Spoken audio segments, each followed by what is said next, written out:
탈무드에는 완전하게 태어나는 사람은 없다. 매일같이 인격을 닦고 소명을 다해야 한다.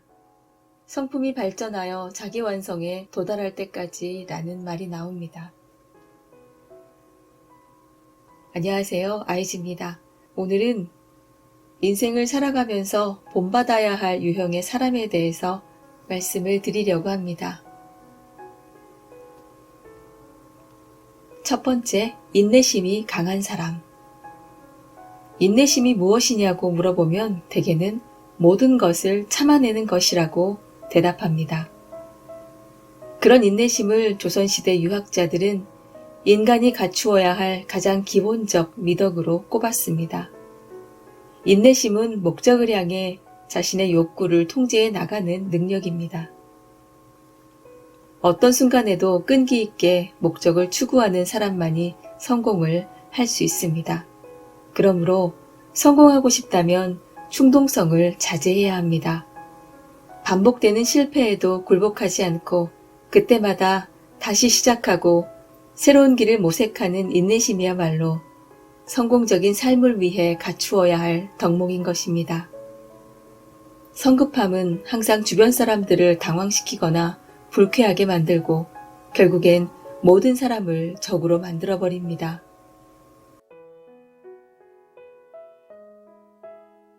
두 번째, 창조성을 갖고 있는 사람.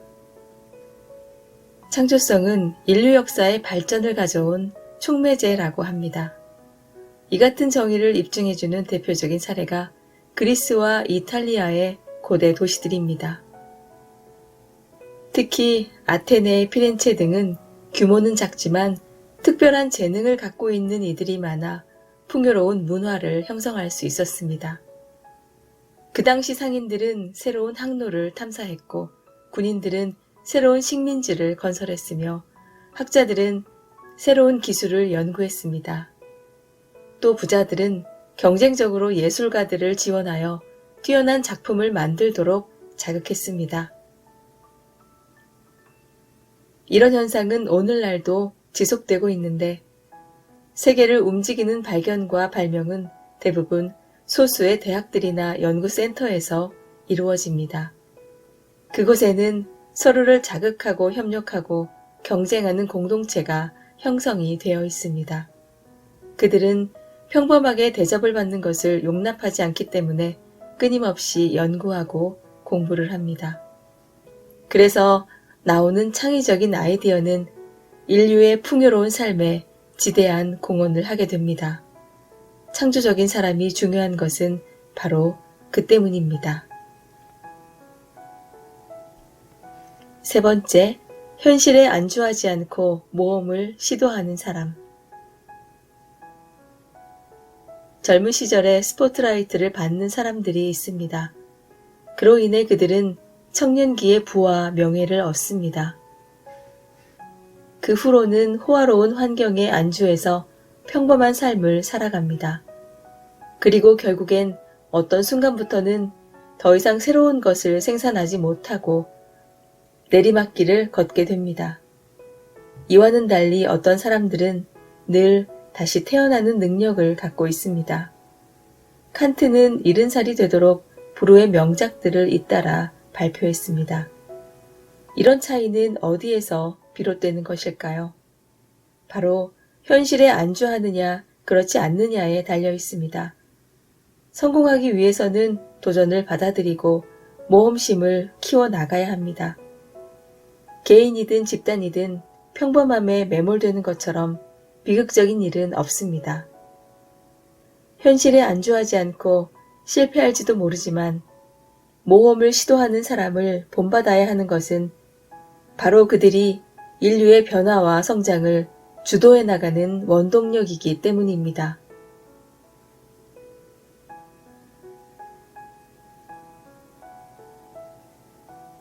네 번째, 여행을 즐기는 사람. 여행은 자신을 찾고 정체성을 세우고 새로운 인간관계를 형성하는데 매우 긍정적인 역할을 합니다. 여행 마니아들은 여행을 통해 얻는 창조적인 능력과 풍요로움은 상실과 고통에서 발화된다는 견해도 내놓습니다. 이처럼 여행은 다양한 의미를 갖습니다. 신화에서도 여행에 얽힌 사연을 볼 수 있습니다. 율리시즈는 어쩔 수 없이 떠돌아다니다 모든 것을 잃고 아무것도 아닌 존재가 됩니다. 신의 부름을 받은 길가메시는 왕궁을 버리고 세상 끝에 도착하지만 불멸도 젊음도 얻을 수 없게 됩니다. 현대인들이 여행에서 찾는 것은 문명과 안락함밖에 없습니다. 여행을 통한 발견은 가이드가 안내해주는 관광으로 바뀌었습니다. 하지만 여행의 참 가치는 여행하면서 만나는 이런저런 것들로부터 얻는 게 아니라 익숙해져 있는 자아에서 탈피하는 것으로부터 얻습니다. 새로운 것들을 보는 것만 중요한 것이 아닙니다. 모든 것을 다른 눈으로 보는 법을 배운다는 것이 여행만이 주는 긍정적인 효과입니다.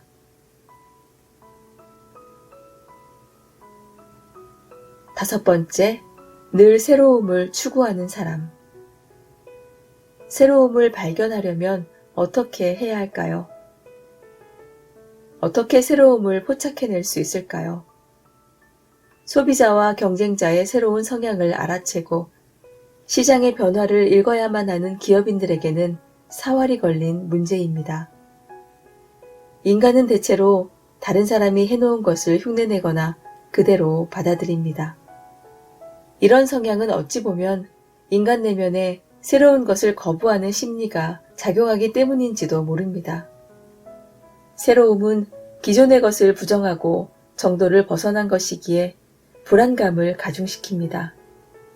평범한 사람들이 새로움을 받아들이지 못하는 것은 바로 이러한 장애물들 때문입니다. 하지만 새로움을 추구하는 사람들은 우리 내부에 도사리고 있는 장애물을 과감히 깨트리면서 무언가를 발견하는 특성을 갖고 있습니다. 우리가 찾아내어 청신호로 삼아야 할 것은 바로 그런 사람들입니다. 여섯 번째, 독립심이 강한 사람.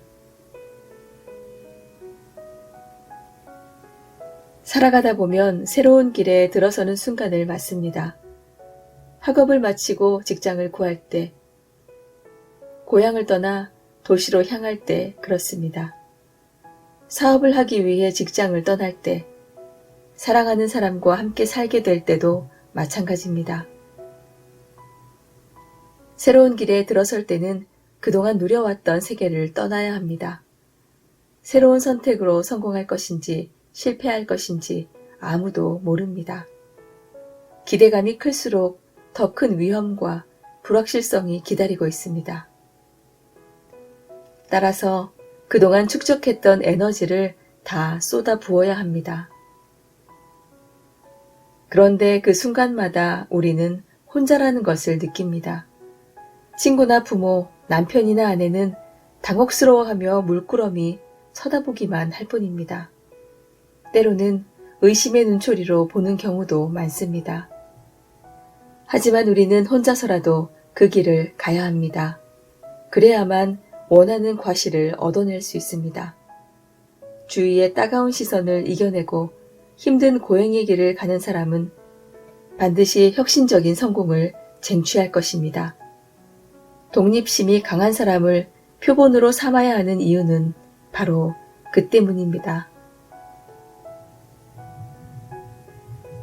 일곱 번째, 한계와 실패를 빨리 인정하는 사람. 기업을 운영하는 사업가, 고시공부에 전력하는 대학생, 취업을 앞둔 졸업생들에겐 목표를 꼭 이루어내고야 말겠다는 강한 동기가 필요합니다. 결과물을 얻기까지 쉬지 않고 버텨야 하기 때문입니다. 혹자는 쉽게 생각할 수도 있겠지만 이 세상에 쉬운 일은 아무것도 없습니다. 성공하기 위해서는 전심전력을 다해 승부를 걸어야 합니다. 수시로 포기하고 주저앉고 싶다는 생각을 한다면 성공에 필요한 강인함을 절대 가질 수 없습니다. 그러나 한편으로는 마음 깊숙한 곳에 보호구역을 두고 표현할 수 있는 능력을 간직해야 합니다. 잘 안 될 수도 있다는 것, 성공하지 못할 수도 있고 인정받지 못할 수도 있다는 것을 수긍해야 합니다. 한계와 실패를 인정하는 것이 바로 겸손입니다. 겸손은 움직이는 모든 것은 불안정하다는 것을 당연하게 받아들이는 것입니다. 이 같은 생각을 갖고 있는 사람들은 우리에게 겸손의 가치를 일깨워 줍니다. 8번째, 끈기 있게 노력하는 사람. 미국에서 뛰어난 업적을 남긴 박찬호와 박세리의 공통점은 불굴의 노력으로 동양인이라는 핸디캡을 극복했다는 점입니다. 심리학자들은 끈기 있는 연습은 잠재적인 능력을 일깨워주고 좋은 결과를 얻게 하는 지름길이라고 조언합니다. 원하는 목표를 정하고 끈기 있게 탐구하다 보면 어느덧 목표에 도달하게 된다는 것입니다. 간혹 자신은 아무 쓸모가 없다고 느낄 때 끊임없는 노력으로 성공한 사람의 모습을 떠올려 보는 겁니다. 잠재적인 능력을 개발할 수 있는 자극을 줄 것입니다. 끈기 있는 사람은 우리 인생을 풍요롭게 해주는 스승이라 할 수 있습니다.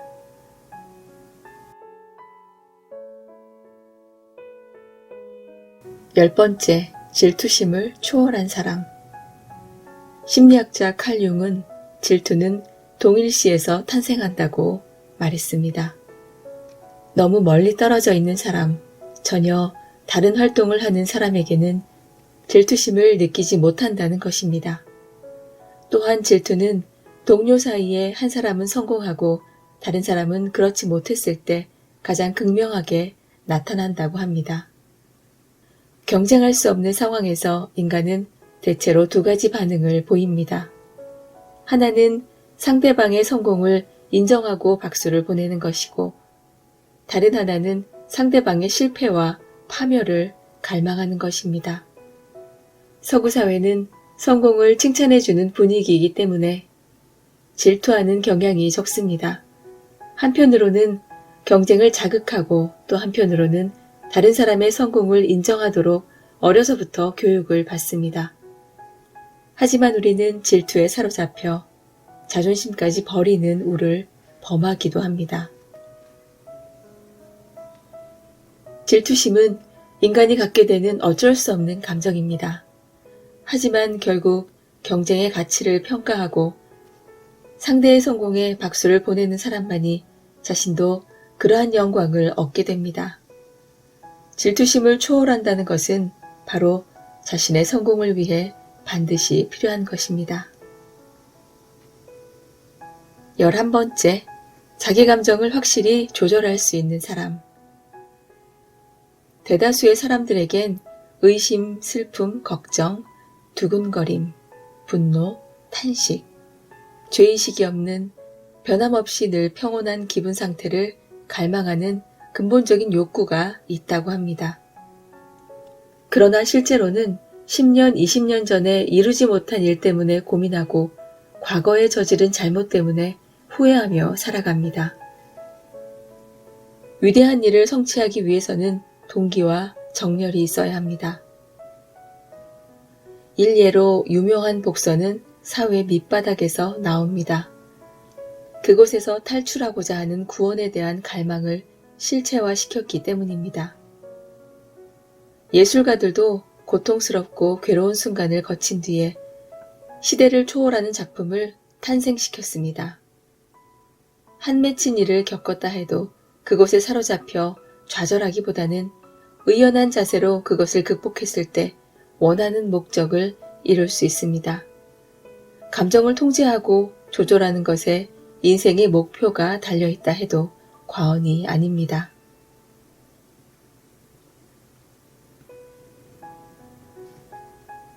12번째, 위기를 역으로 즐기는 사람.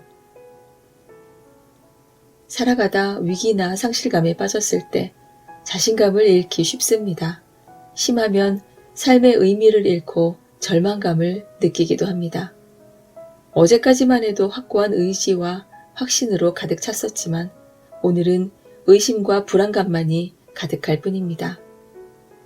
급기야 우울증이나 신경과민이라는 진단을 받게 됩니다. 이때는 여행이 가장 간단한 치유법입니다. 하지만 이것은 위기를 피하는 방법일 뿐입니다.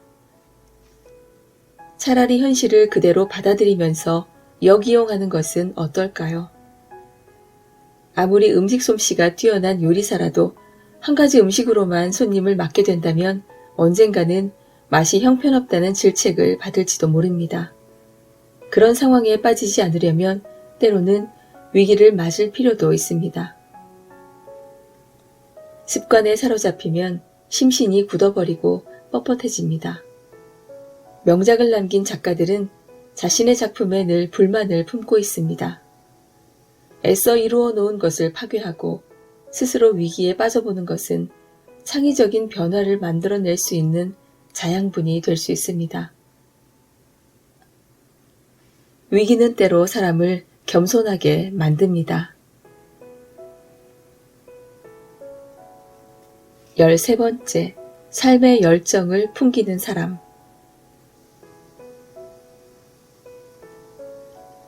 강렬히 바라고 꿈꾸면 좌절과 실패의 위험은 커집니다. 반면에 현실에 안주하면 더 이상의 발전은 없습니다. 어느 것이 더 좋을까요? 청년기에는 대체로 열망, 정열, 모험을 선택합니다.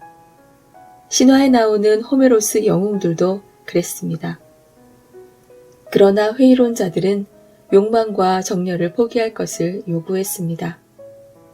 대부분의 종교도 초기에는 순수한 희망과 열정과 믿음을 전달하는 데 총력을 기울였지만 어느 정도 안정되자 신중한 태도를 보였습니다. 기업도 그렇습니다. 창업할 때는 유연성과 대담성을 보이지만 어느 정도 궤도에 접어들면 경직되기 시작합니다. 그런 기업은 끊임없이 개혁을 시도하고 열정을 불어넣어야 발전을 이룰 수 있습니다. 사람도 마찬가지입니다. 열정과 정열을 갖고 있는 사람은 주위에 삶의 역동성을 전파합니다. 열의를 상실한다면 쇠퇴만이 기다리고 있을 뿐입니다. 꿈을 이루기 위해서는 강렬한 열정을 가져야 합니다. 14번째, 대가를 바라지 않고 베푸는 사람.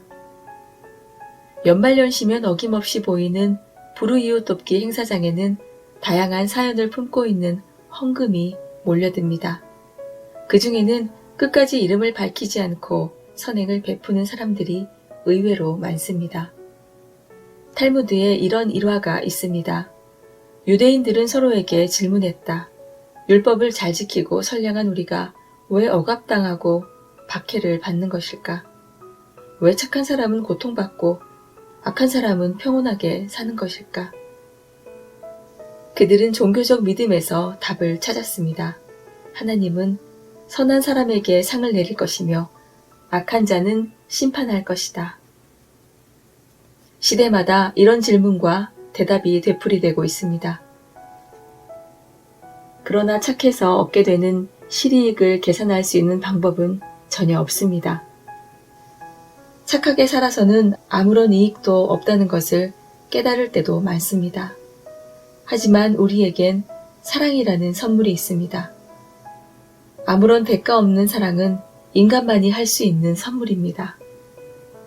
보답 없는 사랑과 은덕을 베푸는 사람이 많은 것은 그나마 안락한 삶을 살아갈 수 있는 원천입니다.